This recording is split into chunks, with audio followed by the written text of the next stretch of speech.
Hey guys, welcome back to Caution Capital. I hope you all are doing well. So हमने कई समय से, बहुत पिछले समय से हमने वीडियो अपलोड नहीं करी। तो उसका क्या कारण है? आप सोच रहे होंगे कि भाई जन्मेजय गया कहाँ। देखिए, अभी जस्ट मैंने एक ऑर्गेनाइजेशन ज्वाइन की है, ठीक है। तो उसमें मुझे एक रिस्पॉन्सिबिलिटी दे दी गई अचानक से, जो एक्सपेक्टेड नहीं था कि मुझे इतनी रिस्पॉन्सिबिलिटी मिलेगी। तो मुझे एक टीम दे दी गई है और टीम को बेसिकली क्या करना है, internal audit, statutory audit, concurrent audit सब कुछ सिखाना है। तो अब वो बिगनर्स हैं सारे, उन्होंने कभी सुना नहीं इसका नाम, उन्होंने बस ये सुना है कि ऑडिट कुछ होता है। तो मुझे उनको स्क्रैच से सब कुछ सिखाना है। तो अब आपको पता है कि आप जब एक टीएल बन जाते हो या आपको एक ऐसी रिस्पॉन्सिबिलिटी दी जाती है तो आपको वो निष्ठा से निभानी होती है ना, पूरी अपनी आत्मा से निभानी होती है। तो मैं तो उसी टाइप का आदमी हूँ। तो अब क्या करें बताओ। ये आज का जो टॉपिक है वैसे वो है हाउ सेल्स आर मैनिपुलेटेड।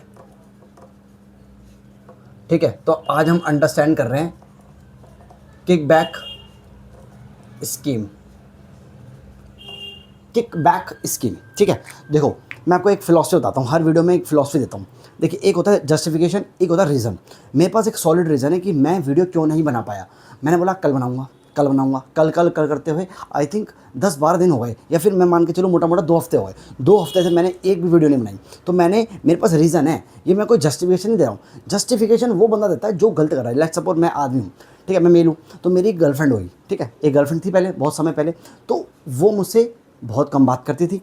तो मैंने बोला यार, हर दिन ये कम बात कर रही है। तो 9 बजे के बाद वो क्या करती थी, 9 बजे के बाद बोलती थी मेरे घर में आर्मी रूल है। तो मेरे पिताजी फ़ौज में थे पहले, अब वो इंजीनियर हैं कहीं पे किसी कंपनी में।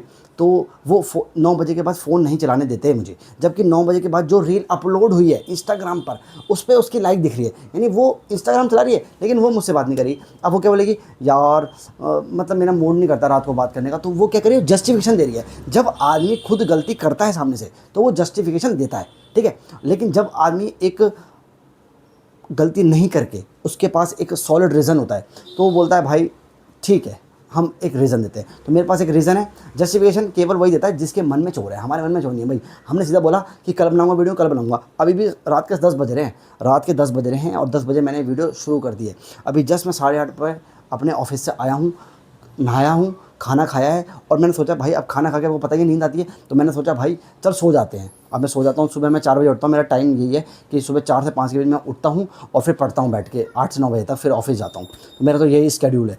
बट मैंने सोचा कि नहीं भाई, कल कल करते हुए बहुत 14 दिन बिता दिए, लेकिन आज वीडियो डाल के रहनी है। तो आज ये एक्सपेक्ट मत करना कि मैं 3 वीडियो या फिर 3 कवर कर दूंगा टॉपिक, बट ऐसा नहीं हो पाएगा यार। अभी किकबैक स्कीम समझो। किकबैक स्कीम पे जस्ट मैंने अपलोड करी थी कल वीडियो और उस पर अराउंड मेरे पास 150 से 200 फॉलोअर गेन हो गए उसी वीडियो से। लोगों को बहुत पसंद आई। लोगों ने बोला भाई कौन सी बुक से आप पढ़ रहे हो, मुझे रेफ़र करवाओ। भाई ये है वो बुक। अगर आप इंस्टाग्राम के अपने वो वीडियो देखी होगी और अब आप ये लॉन्ग फॉर्म वीडियो देख रहे हो तो भाई वो ये बुक है, फॉरेंसिक फोरसाइट। बट मैं आपको रिकमेंड करूँगा भाई ऐसी बुक्स प्लीज़ खरीदे ना कि जन्मेजय पढ़ रहा है तो हम भी पढ़ लेंगे, जो उसको नॉलेज है वो हम भी मिल जाएगी। ऐसा नहीं होता भाई। अनटिल अनलेस जो इसके अंदर केस स्टडीज़ है वो आप ऑडिट में प्रैक्टिकली अप्लाई कर पा रहे हो, तब तक आपको ये बुक खरीदने की ज़रूरत नहीं है। मत खरीदो। आप जब कॉर्पोरेट लाइफ में घुस जाओ, आप ऑडिट में घुस जाओ, रिस्क में घुस जाओ, जो भी आपको करना है वो करो, तब जाके ये बुक्स खरीदो। मैंने बुक्स खरीदी ही तब है जब मैं 2024 में ऑडिट में लग गया था। मेरे को 6-7 महीने हो गए थे सीखते हुए, तब मैंने खरीदी और मैंने धड़ाधड़ ऑब्जर्वेशन बनाई। अभी तो मैं बताऊंगा, अभी तो मैं आपको अपने साथ जो मैंने एक एक्सपीरियंस गैदर किया है वो आपके साथ शेयर करूंगा कि कैसे हमारी एक ऑब्जर्वेशन एक लिस्टेड कंपनी की एनुअल रिपोर्ट में छवि, जो 10 साल के उसके ऑडिट के इतिहास में कभी हुआ ही नहीं कि एक ऑडिटर जो एक ब्रांच ऑडिटर है उसकी ऑब्जर्वेशन किसी एनुअल रिपोर्ट में छप रही है। तो मैं आपको एनुअल रिपोर्ट बताऊंगा क्या होता है, कि कैसे फाइनेंशियल स्टेटमेंट का एनालिसिस किया जाता है। ऑलरेडी हमने बहुत वीडियो डाल दी है, अभी और डालेंगे। बट हमारी ऑब्जर्वेशन बोर्ड, मतलब उस लिस्टेड कंपनी के एमडी ने बोला, मैनेजिंग डायरेक्टर ने बोला वाह ये होती है ऑब्जर्वेशन। ऑल्दो मेरा नाम नहीं आया उसमें क्योंकि हम तो भाई पेड स्टाफ है, हम तो फर्म का काम कर रहे हैं। फर्म का नाम आता है कि भाई इस फर्म ने ज़बरदस्त काम किया है, ठीक है। तो वो मैं बताऊंगा ऑब्जर्वेशन अलग से जब वो वीडियो आएगी उस ऑब्जर्वेशन की। तो भाई किकबैक स्कीम के लिए समझो क्या होता है। देखिए, मैंने आपको बताया था हर आदमी पे हमेशा फ्रॉड ट्रायंगल समझो। फ्रॉड ट्रायंगल मैंने आपको बताया था, अपॉर्चुनिटी, प्रेशर, रैशनलाइजेशन, OPR ऐसे याद करो। तो अपॉर्चुनिटी मतलब मेरे को अपॉर्चुनिटी मिली, मैंने चोरी कर ली, मेरे को अपॉर्चुनिटी मिली। पर मैंने अपॉर्चुनिटी कब ढूंढी, जब मेरे ऊपर प्रेशर था, मेरे पास EMIs का प्रेशर था। मेरी बीवी ने बोला क्या कमाता है बे तू, 60,000 रुपये कमाता है, तू 70,000 रुपये कमाता है, बेटे का ड्राइवर ही 5,000 रुपये का आ रहा है 65,000 रुपये बच रहे हैं। फिर तेरी अपनी इन्वेस्टमेंट, फिर मेरी लिपस्टिक वगैरह जो भी है, मान लो वाइफ काम नहीं करती, वाइफ काम करती तो हो सकता है वो दोनों मिलकर 1.5 लाख कमा रहे हो, तब तो ज़्यादा अच्छा। बट स्टिल भाई आज तक कहते हैं ना कि आदमी की भूख कभी मिटती नहीं है, आदमी को और पैसा और पैसा और पैसा चाहिए, तो भाई प्रेशर क्रिएट होता है। लोग, आप खुद सोचो, जो बंदा 1.5 लाख कमा रहा है, मतलब मियाँ बीवी मिलकर 75,000 मान लो, दोनों 1.5 लाख रुपए महीना कमा रहे हैं, है ना, महीने इन हैंड उनके पास आ रहा है। सिटी से ज़्यादा की होगी, और दो सिटी से ज़्यादा की होती है, लेकिन इन हैंड 75,000 रुपये उनके अकाउंट में आ रहे हैं, ठीक है भाई। तो 1.5 लाख रुपये वो कमा रहे हैं, लेकिन अब वो 1.5 लाख के हिसाब से वो अपना एक बेंचमार्क सेट कर देंगे, भाई हम तो एवोकाडो सैंडविच खाएंगे, हम तो ये खाएंगे, तो उनका कॉस्ट ऑफ लिविंग बढ़ जाता है, उनका हर डे टू डे जो आपका एक्सपेंस बढ़ जाता है। उससे क्या होता है, उसका प्रेशर क्रिएट होता है, ठीक है। जब प्रेशर क्रिएट हो जाता है, आदमी फ्रॉड करता ही करता है। अब मैं ये नहीं बोला कि वो मियाँ बीवी जाके फ्रॉड करेंगे, मैं तो बता रहा हूँ कि प्रेशर कैसे क्रिएट होता है, ठीक है। तो अब मान लो एक बोर्ड ने, कंपनी का जो बोर्ड होता है, बोर्ड ऑफ डायरेक्टर ने बोला, ओए सुन, हमारे कंपनी में पिछले साल कितने की सेल हुई थी, 1000 करोड़ की, तो भाई इस क्वार्टर में हमको, इस क्वार्टर में मान लो एक साल में 1000 करोड़ की सेल हो रही है, 1000 छोड़ो, 900 करोड़, 1200 कर दो ताकि मैं इसको बांट पाऊँ। तो मान लो 1200 करोड़ की सेल पूरे साल में हो रही है, ठीक है भाई, 1200 करोड़ यानी 400 करोड़ की सेल एक क्वार्टर में। अरे भाई 4 क्वार्टर होते हैं ना एक साल में, तो कितना हो गया, एक क्वार्टर में हो गया 300, यानी 300 करोड़ की सेल अप्रैल से लेके जून वाले क्वार्टर में हो रही है। क्योंकि आपको बताया था मैंने, अप्रैल से लेके मार्च तक चलता है भाई ये फाइनेंशियल ईयर, ओके। तो अप्रैल से लेके जून तक मेरे 300 करोड़ की सेल है मोटा मोटा। तो बोर्ड ऑफ डायरेक्टर ने बोला, भाई देखो मोटा मोटा क्या होता है, बोर्ड ऑफ डायरेक्टर की मीटिंग हर क्वार्टर में बैठती है, ठीक है भाई, मैंडेटरी नहीं है बट बैठती है, ठीक है। तो बोर्ड ऑफ डायरेक्टर ने बोला, भाई देख अभी हम किसमें बैठे हैं, मार्च में बैठे हैं, तो अब तो फाइनेंशियल ईयर क्लोजिंग हो रहा है, तो भाई अब तो हम अपनी बैलेंस शीट को लॉक कर रहे हैं और इन्वेस्टर को प्रेजेंट कर देंगे, हमारी इस साल की जो सेल्स है 1200 करोड़ है। लेकिन देख ले बेटा, वो सारे बिजनेस हेड से बात कर रहा है, ये देखो ये टेबल होता है, मैं आपको रियल ये केस स्टडी बता रहा हूँ, ये होता है। तो ये रियल लाइफ एक्सपीरियंस है। देखो यहाँ पे बोर्ड ऑफ डायरेक्टर बैठते हैं, ये बोर्ड ऑफ डायरेक्टर बैठते हैं, यहाँ पे चेयरमैन होता है, चेयरमैन जो कंपनी का चेयरमैन होता है या फिर उस मीटिंग का चेयरमैन होता है। तो कंपनी का चेयरमैन बैठा है, मान लो मिस्टर जन्मेबिस्ट, ये जन्मेबिस्ट उस कंपनी का चेयरमैन है, और ये सारे डायरेक्टर हैं, मतलब 10 डायरेक्टर हैं, 20 डायरेक्टर जितने भी हैं, ठीक है। वैसे तो मैक्सिमम डायरेक्टर की एक लिमिट दे रखी है, बट ठीक है, मान के चलो 7 है, 7 डायरेक्टर हैं। कंपनीज एक्ट एक लिमिट देता है भाई, लो मिनिमम डायरेक्टर, मैक्सिमम डायरेक्टर जो भी है, ठीक है, 7 डायरेक्टर मान लो मैक्सिमम है। तो अब डायरेक्टर के साथ एक कंपनी सेक्रेटरी होता है, अगर उस कंपनी में कंपनी सेक्रेटरी ऑलरेडी अपॉइंटेड है या फिर मैंडेटरी है। कंपनीज एक्ट में लिमिट दे रखी है, किस लिमिट को ब्रीच करते ही कंपनी सेक्रेटरी को अपॉइंट करना पड़ेगा। तो कंपनी सेक्रेटरी बैठता है उस मीटिंग में, ठीक है भाई, जो मिनट्स वगैरह बनाता है कि भाई बोर्ड ऑफ डायरेक्टर ने ये बोला, ये प्रावधान निकला, अच्छा ये बोला, ये वो सारी पूरी बुक्स बनाता है, मिनट्स बनते हैं। आई थिंक सेक्शन 118 के अंदर बनते हैं। देखो मैंने कंपनी एक्ट कब से बड़ा नहीं, 1.5-2 साल हो गए, but still I think 118 section है, 118, ठीक है। तो कंपनीज एक्ट में ये लिखा है मिनट्स बनेंगे, ठीक है, मिनट्स ये हर चीज़ आपके काम आएगी, सुनते जाओ और इसके पूरे प्रॉपर नोट्स बनाओ कि एक बैक स्कीम समझा रहा हूँ, पूरा 2 पेज 3 पेज जितने भरने पेज भर डालो, ठीक है, मिनट्स बनाए।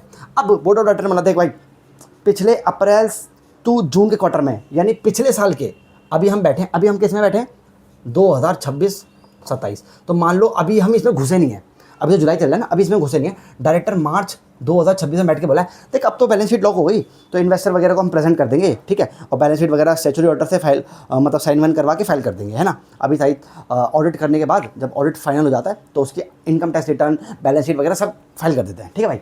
तो अब तो ये कुछ नहीं कर पाएगा। लेकिन मार्च 2026 में बैठ के बोर्ड ऑफ डायरेक्टर ने बोला, देख भाई पिछले साल, यानी पिछले साल QOQ जिसे कहता है, क्वार्टर ऑन क्वार्टर, पिछले साल के क्वार्टर में, यानी अप्रैल से लेके जून के क्वार्टर में, यानी 2025 वाले क्वार्टर में भाई कितने सेल हुई थी। अच्छा सर 300 करोड़ की सेल हुई थी। अब सुन, उसको 10% बढ़ाना है किसी भी तरह। अच्छा, तो इससे आपने प्रेशर क्रिएट कर दिया। ऑल दो हो जाएगी, आपके पास इतना कॉम्पिटेंट स्टाफ है, आपके पास चार्टर्ड अकाउंटेंट्स हैं, आपके पास कॉस्ट एंड मैनेजमेंट अकाउंटेंट हैं, आपके पास MBA ग्रेजुएट्स है, बड़े बड़े IIM से पास आउट है, इवन IIT इंजीनियर्स भी हैं जो अब बैंकिंग सेक्टर में काम कर रहे हैं। मैं मान लो बैंकिंग का एग्जांपल दे रहा हूँ, तो बैंकिंग बोला भाई देखो ज़्यादा से ज़्यादा लोन एडवांसेस देने हैं, तो ज़्यादा से ज़्यादा लोन एडवांसेस देने हैं और अपने कासा लेंडिंग को बढ़ाना है, यानी करंट अकाउंट सेविंग अकाउंट, ज़्यादा से ज़्यादा करंट अकाउंट खोलने, ज़्यादा से ज़्यादा सेविंग अकाउंट खोलने हैं। वो मैं कभी समझाऊंगा आपको अलग से कि इस पर बैंक क्यों फोकस करता है, अभी सीरीज़ आने दो, धीरे धीरे करके आने दो, ठीक है। तो एक बोर्ड ऑफ डायरेक्टर ने प्रेशर क्रिएट कर दिया कि भाई तुमको 300 करोड़ का 10% यानी 30 करोड़ से सेल बढ़ानी है, यानी इस साल की पिछले साल का जो QOQ है, यानी पिछले साल का जो क्वार्टर था उसमें थी हमारी 300 करोड़ की सेल, और इस साल की जो QOQ है यानी अप्रैल से लेकर जून 2026 में जो आने वाला है, यहाँ बैठ के वो सोच रहा है फ्यूचर प्रोजेक्शन कि भैया 330 की सेल करनी है, 3 करोड़ 30 लाख की, सॉरी 330 करोड़ की, सॉरी 330 करोड़ की सेल करनी है, यानी 300 करोड़ का 10% आपको और बढ़ाना है। ठीक है भाई, अब हो तो जाएगा, मैंने बताया कंपिटेंट स्टाफ रखा हुआ है, बहुत बड़े बड़े क्वालिफाइड पर्सन रखे हुए हैं। ठीक है भाई, हो जाएगा। बट क्या होता है, लेट सपोज नहीं हो पाया, ठीक है, क्या हुआ, अब बैंकिंग से फिर हटके अब मान लो अब मैन्युफैक्चरिंग इंडस्ट्री में हो गया। बैंकिंग में तो आपको अलग से बताऊंगा होता क्या है, क्योंकि फिर वो आपको समझ में नहीं आएगा, क्योंकि आप उसमें घुस जाओगे। मैन्युफैक्चरिंग में आपको 330 करोड़ का टर्नओवर करना था, अब हुआ क्या, 329 करोड़ का टर्नओवर हो चुका है। ओ भाई साहब, 1 करोड़ का शॉर्टफॉल है। मान लो अब 29 जून पे खड़े हो, ओहो 29 जून पे खड़े हो, आपका जून खत्म होने वाला है, यानी 30 जून, यानी एक दिन बचा है। अब आप क्या करोगे, ऑल दो हाइपोथेटिकली बता रहा हूँ, ये तो पहले से शुरू हो जाता है, पहले दिन से, पहले अप्रैल से शुरू हो जाएगा। तो होता क्या है, कंपनी क्या करती है, कंपनी किकबैक्स करती है। कंपनी ऐसे वेंडर पकड़ लेती है, कंपनी ऐसे वेंडर पकड़ती है जिनको कंपनी सेल दिखाती है कि मैंने सेल करा है, मैं धड़ाधड़ इनको सेल कर दिया। ठीक है, होता क्या है, वेंडर आपको आपके गुड्स की पेमेंट करते हैं। मान लो 1 करोड़ का शॉर्टफॉल है, 3 करोड़ 29 लाख की आप सेल कर चुके हो और 330 करोड़ की सेल करनी थी, यानी 1 करोड़ के शॉर्टफॉल की आपने उसको माल बेच दिया, 1 करोड़ के गुड्स बेच दिए, सिंपल। आपने 1 करोड़ के गुड्स उसमें पास ऑन कर दिए। जब फिजिकल पोजीशन गुड्स का पास ऑन हो गया तो क्या होता है, रेवेन्यू रिकॉग्निशन कंसेप्ट कहता है, जो मैंने आपको समझाया था, रेवेन्यू रिकॉग्निशन। आपने अकाउंटिंग की सीरीज नहीं देखी तो भाई प्लीज़ देख लो जाके, है ना, बहुत मज़ा आएगा। ठीक है, तो रेवेन्यू रिकॉग्निशन प्रिंसिपल कहता है, अगर आपने फिजिकल पोजीशन, यानी मान लो ये 1 करोड़ माइक बेचने थे, माइक बनाने की मेरी कंपनी है, तो ये 750 रुपये का मैंने माइक खरीदा, जो ये लगा हुआ है, देखो लगा हुआ है ना, तो ये 750 रुपये का माइक है, ग्रीन आरो का। मैं कोई ऐड नहीं कर रहा भाई, मुझे कोई ऐड का पैसा नहीं मिला। तो ये 750 का माइक मैंने ऐसे कई सारे माइक पास ऑन कर दिए, कितने, 1 करोड़ के गुड्स पास ऑन हो चुके हैं। और जैसे गुड्स पास ऑन हो जाए, फिजिकल पोजीशन पास ऑन हो जाए, और आपका क्या बोलते हैं उसको, ओनरशिप भी हमने पास ऑन कर दी, तो आप रेवेन्यू रिकॉग्नाइज करते हो। तो 1 करोड़ का रेवेन्यू रिकॉग्नाइज कर दिया, दैट इज़ गुड, मतलब एकदम वैलिड है, इसमें कोई फ्रॉड नहीं है। पर फ्रॉड कब होता है, क्या होता है, 1 करोड़ का पैसा, क्या कंपनी क्या बोलेगी, देख भाई सुन, हमें ना अपनी कंपनी हमें ना अपना रेवेन्यू इन्फ्लेट करना है एक क्वार्टर का, तो भाई हमें मदद कर दे। तो क्या करता है, कंपनी क्या करेगी, 1 करोड़ का 1% यानी 1 लाख रुपए, 1 लाख रुपए का कमीशन उसको ऑन कैश देगी। यानी 1 करोड़ के जो अमाउंट है वो या तो कैश आएगा, मतलब जो गुड्स बेचे, हो सकता है ना वो बंदा बैंक अकाउंट में पेटीएम कर दे। आजकल तो 95% पेटीएम ही होता है भाई, 95% पेटीएम ही रिसीव होता है, आपको कैश ही, मतलब आपके बैंक में पैसा रिसीव होगा, बैंक में पैसा रिसीव होगा। लेकिन कंपनी वाला भाई देख तुझे हमने 1 करोड़ का माल बेचा, तो तू हमें 1 करोड़ पैसा देगा, अब तो तेरी मर्जी कैसे दे, लेकिन हम तुझे कमीशन देंगे। इसी कमीशन को कहते हैं किकबैक। यानी कंपनी ने अपने 1 करोड़ का माल बेच दिया और उसका 1% उसको चोरी वाला पैसा, चोर दरवाजे से 1 लाख रुपये मतलब पहुंचा दिए। ठीक है, अब होगा क्या, अब आएगा मज़ा। कहाँ गया वो मेरा भाई, ये है छोटा डस्टर, अभी बताओ, अब देखो अब आएगा मज़ा। इसके बाद आता है मज़ा भाई, मज़ा। किकबैक स्कीम बहुत ज़बरदस्त है। आप ऑडिट में जाओगे तो भैया हमने तो ये पकड़ा है, हमने किकबैक स्कीम पढ़ा है, लेकिन किकबैक नहीं था, वो अनइंटेंशनल एरर था। मैंने जो अभी जस्ट इंस्टाग्राम पे रील डाली, आप जाके देख सकते हो, मैंने उसमें पिन करा है मेरा ऑडिट का एक्सपीरियंस, जो मैं यहाँ रिपीट तो कर नहीं पाऊँगा, बट ठीक है टाइम बचा तो करता हूँ। अनइंटेंशनल एरर था, देखो क्या होता है। अब आपने उसको 1 लाख का कमीशन दे दिया कि भाई देख मैं तुझे 1 लाख का कमीशन दे रहा हूँ और मैं तुझे 1 करोड़ के गुड्स पास ऑन कर रहा हूँ। अब तो क्या करियो, अभी हमारे जून क्वार्टर में 330 करोड़ की सेल हमने बुक कर ली, 1 करोड़ के अपने गुड्स पास ऑन कर दिया, आपने रेवेन्यू रिकॉग्नाइज कर दिया। अब तो क्या करियो, जब तेरी मर्जी है, यानी जुलाई से लेके जो जुलाई अगस्त सितंबर जो अगला क्वार्टर है, तेरी मर्जी, इन 3 महीनों में तो कभी भी मुझे ये गुड्स पूरे के पूरे वापस करेगा, यानी तू मुझे सेल्स रिटर्न कर देगा। ओ भाई साहब, सेल्स रिटर्न, यानी जो गुड्स मैंने बेचे वो गुड्स मेरे अकाउंट में वापस आ गए, यानी मेरे गोडाउन में वापस आ गए, यानी तूने सेल्स रिटर्न करा दी। तो अब इसमें हुआ क्या, ये फ्रॉड कैसा है, आप खुद सोचो। आपने बोगस सेल दिखाई, आपने बोला मैंने उसको सेल कर दी, जबकि वो सेल वैलिड थी, आपने गुड्स पास ऑन कर दिए, सेल रिकॉग्नाइज कर दी, बट हुआ क्या, आपने बोला मैं तुझे कमीशन दूंगा, तो मोटा मोटा कंपनी का जो नुकसान हुआ वो 1 लाख का हुआ। 1 लाख के जो उसने कमीशन वेंडर को पे करी, बहुत सारे वेंडर्स होंगे और वो कंपनी के रिलेटेड पार्टी होते हैं, यानी जानकार हो गए। एक बात बताओ, आप किसी क्या बताएं ना, जिस बंदे पे आप भरोसा नहीं कर सकते, है ना, भरोसेमंद व्यक्ति को छोड़कर आप कोई ऐसे अनजान व्यक्ति को सेल करते हो, तो क्या वो आपका गुड वापस लौटाएगा? अरे भाई मान लो मैं दिल्ली में गया हूँ, मैं दिल्ली में माल खरीदने गया, मान लो कंपनी ने उन 1 करोड़ के गुड्स में से मुझे एक अनजान व्यक्ति को सेल कर दी, तो भाई मैं तो कानपुर का हूँ, मैं तो कानपुर चले जाऊँगा, या वैसे तो मैं उत्तराखंड से हूँ, तो मान लो मैं अपने गाँव चले गया, वो गुड्स लेके, तो मैं वापस क्यों करूँगा?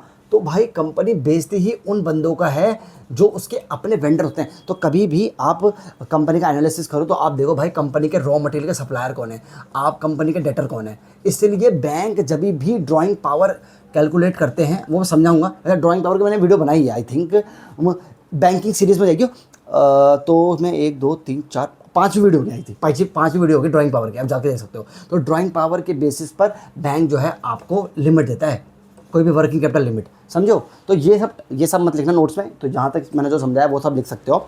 तो kickback is just a scheme when the company is paying the commission to the vendors और to the multiple vendors through the indirect channel.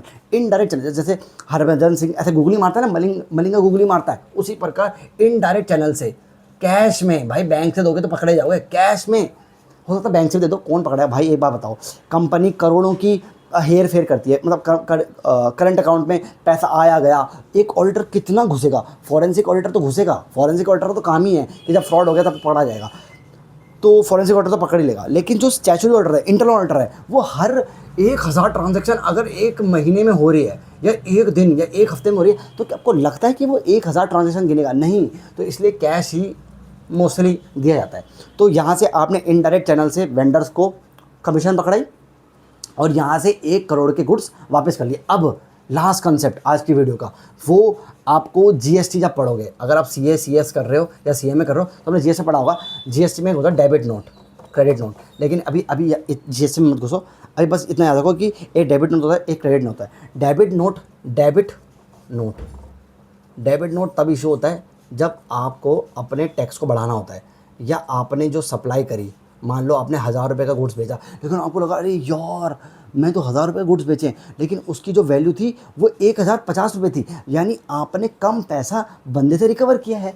तो आप 50 रुपये का additional debit note, debit note उसे इशू कर दोगे। ये ले भाई पकड़ मेरे कस्टमर, डेबिट नोट पकड़, और 50 रुपये आज के आज पकड़ा या 30 दिन में, जो भी तेरा क्रेडिट पीरियड है, जो भी तेरा उधार पीरियड है, क्रेडिट पीरियड है। और क्रेडिट नोट क्या होता है? उसका वाइस वर्सा, जब आपने 1000 रुपये के गुड्स बेच दिए और अब आपको लगता है, कस्टमर बोलेगा वो भाई सर आपका जो गुड्स है ना बड़ा फटीचर है, मतलब मज़ा नहीं आया, तो भाई 500 जो आपका 500 रुपये का जो माल है ना वो एकदम घटिया है, मैं वापस करना चाहता हूँ। तो आप क्या करोगे? दिमाग लगाओ, जब आपने वैल्यू को बढ़ाना था तो आपने डेबिट नोट इशू करा, और जब वैल्यू को घटाना है, यानी अब 1000 में से 500 रुपये तो वो वापस कर रहा है, 500 रुपये के गुड्स वापस कर रहा है, तो भैया आप उसको 500 रुपये दोगे, वो आपको गुड्स वापस देगा। अच्छा, तो मैं क्रेडिट नोट इशू करूँगा। तो किकबैक स्कीम में क्या होता है, 1 करोड़ रुपए के अंत में क्रेडिट नोट इशू हो जाएंगे। क्रेडिट नोट इशू करेगा भाई।